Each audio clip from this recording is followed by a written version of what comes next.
destiny calls.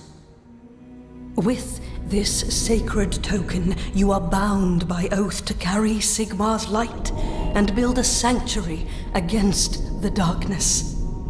There is no turning back now.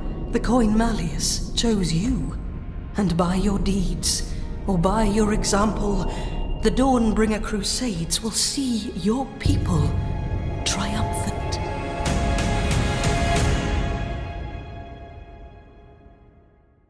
Hello everyone and welcome back to the Great Book of Grudges. My name is Nathan, and yeah, that video was kind of interesting, wasn't it? A lot of, well, nothing to most people. However, Games Workshop have made a rather interesting announcement. The Cities of Sigmar, a faction in Warhammer Age of Sigmar, is getting a complete overhaul. Now, this is important for a number of reasons, not just for Age of Sigmar, but also for potentially Warhammer the Old World. Hear me out, I'm going to go into some big theory crafting here. So the Cities of Sigmar, for those not aware, are essentially the Empire just in Age of Sigmar. A lot of miniatures that just got reused to bring in more mortals into effect. And it looks like now they want to bring more mortals and new mortals into everything, which is nice because yes, you know, people do exist in those realms and they aren't really represented much. In most cases, they've got a small roster and it's just beefed up with the ability to take on Stormcasts, but not everyone wants Stormcasts. What we do know is that there's a heavy emphasis on the Dawnbringer Crusade. This is something that started off right about the start of Age of Sigmar 3rd edition,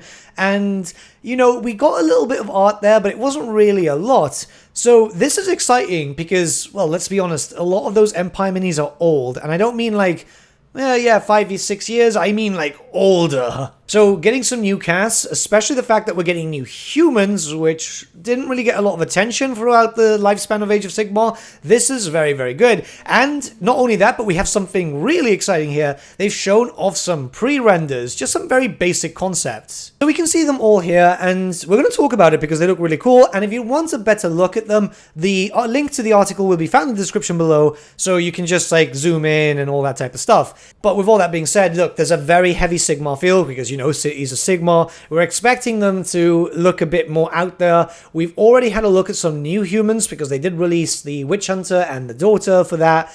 And I'm really hyped up. I mean, this looks cool. This looks really, really cool. It gives me Sigmarite vibes, which is something that you expect, but it's just like the idea of new humans. It's something really, really important. Just humans in general. It's nice to see mortals once again. Now, they did say that this was going to be kind of like the whole thing with Sisters of Battle, so maybe we might have to wait a while here. They said every few months or in the coming months we'll see more, but you never know with Games Workshop. But just in general, like, we're seeing stuff that we already know. Even if you're a Warhammer Fantasy fan, you're going to see a lot of stuff which is familiar. You know, a lot of Sigmar all over the place, the Twin Tail Comet, all of this just looks very, very familiar, and I'm very excited about this because new models means a lot of good things in general, right? Not only for kit bashability and having something that looks a bit more modern, but just in general, you've got new toys to play with. That's always cool. We haven't really seen too much. We've just seen like some plates, some shoulder pads, a lot of banner tops from what it looks like. They kind of hinted that in the Warhammer Fest stream.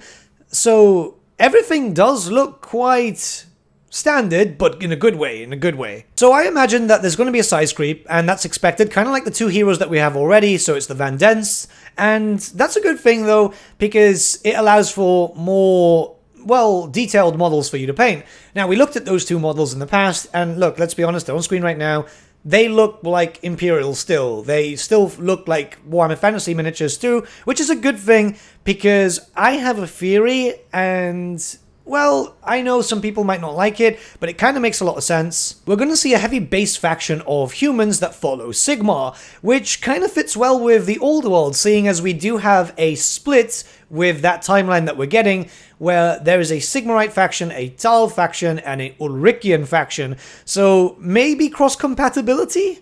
I mean, it kind of makes sense. It would be very, very smart, especially since we do have that with 30k to 40k, and it just is a good idea. The size creep is always expected for Age of Sigmar because, well, they like more detailed models and they have to make it a little bit bigger for that. And a lot of people have been thinking that, yes, we're likely to get a size creep for Warhammer the Old World eventually, because again, they've done it with pretty much every other setting that it makes sense for more detailed miniatures, so it just doesn't look kind of boring. So cross-compatibility in this case would be a very good idea. Imagine if they bring in horse riders, stuff like that. Nothing that looks too out there, but just Sigmarite based, which everything that we're getting from those basic pre-renders, I guess they are, that shows quite a lot of stuff, and it shows that it still looks quite traditional. We'll have to wait and see, but I'm not expecting them to look too different because they're supposed to be mortal. They're marketed as mortal. Now, there's something that's been running around my head since I heard that video and then started looking at the little bits that they showed off. There's a lot of emphasis on twin tail comets and obviously, you know, Sigmar himself, which makes sense because this is Cities of Sigmar,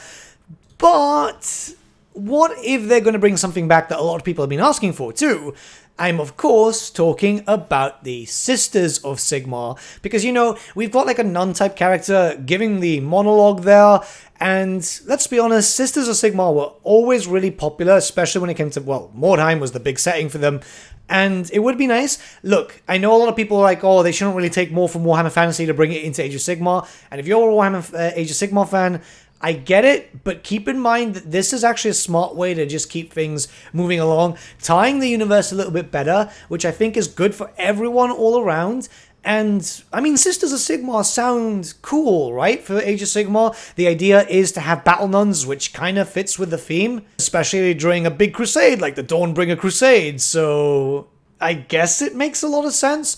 Plus, again, it could be cross-compatible, which would be a great thing once again. And it adds a bit more depth to, say, for example, the Cities of Sigmar. We don't know what's coming to them, but right now, if we look at it, it's just a basic thing here with a lot of Empire minis that are just outdated. So if they get a glow-up, why not a glow-up for something that's quite old, but is very well missed? Because every time I see all the Sigmar everywhere and all the Twin Tail Comets, I think about the old Sisters of Sigmar units, and then that trailer with the woman nun, well, we don't know if she was a nun or anything, but you know, that voice just gives you that feeling, or at least it did for me.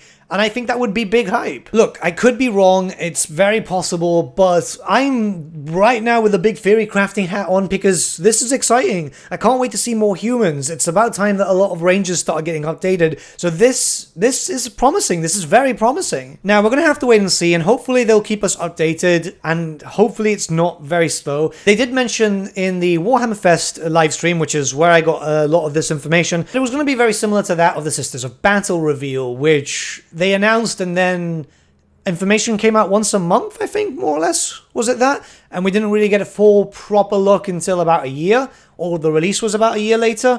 It's a really weird thing when it comes to Games Workshop, because sometimes I like to hype up stuff and it takes a while. I mean, look at Old World. But let me know what you guys think in the comments below and let's start a bit of a discussion, because yeah, it would be nice.